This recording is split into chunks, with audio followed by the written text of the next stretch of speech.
بسم الله الرحمن الرحيم وأشهد أن لا إله إلا الله وحده لا شريك له وأشهد أن محمدا عبده ورسوله صلى الله عليه وعلى آله وصحبه أجمعين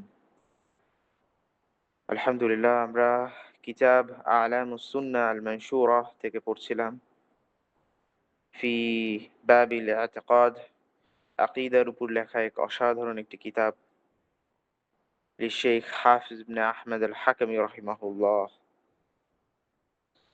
আমি এই কিতাবের শুধুমাত্র অনুবাদ করছি। এর উপর যদি আপনারা ব্যাখ্যা পড়তে চান, অনেক অসাধারণ ব্যাখ্যা অনলাইনে ফ্রিলি অ্যাভেইলেবল আছে। ওগুলো দেখতে পারেন ইনশাআল্লাহ। অডিও আকারেও আছে এবং কিতাব আকারেও আছে। আমরা কিতাবের মধ্যে চলে যাই। আজকে দ্বিতীয় পর্ব, দ্বিতীয় প্রশ্ন। মা হুয়া যালিকাল আমর আল্লাযী খালাকাল্লাহুল খালকা লিআজলিহি? আল জওয়াব: قال الله تعالى: وما خلقنا السماوات والأرض وما بينهما لاعبين। আর আমরা আসমান সমূহ, জমিন ও এ দুয়ের মধ্যকার কোনো কিছুই খেলার ছলে সৃষ্টি করিনি। মা খালাকনাহুমা ইল্লা বিল হাক্কি ওয়ালাকিন্না আকসারাহুম লা ইয়ালামুন।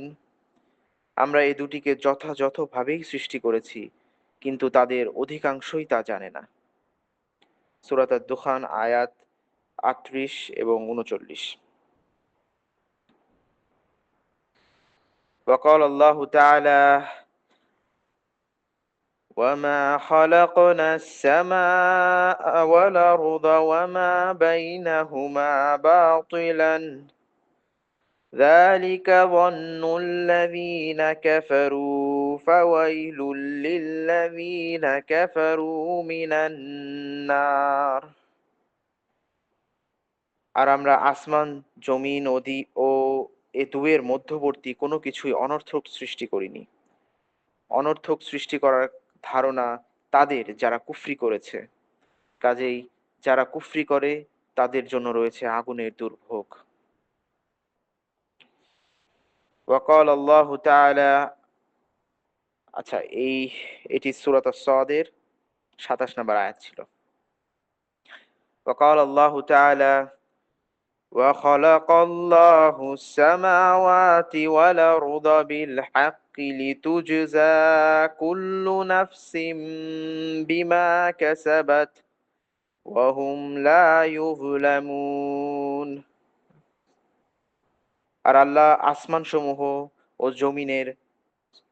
জমিনকে সৃষ্টি করেছেন যথাযথভাবে, এবং যাতে প্রত্যেক ব্যক্তিকে তার কাজ অনুযায়ী ফল দেওয়া যেতে পারে, আর তাদের প্রতি জুলুম করা হবে না।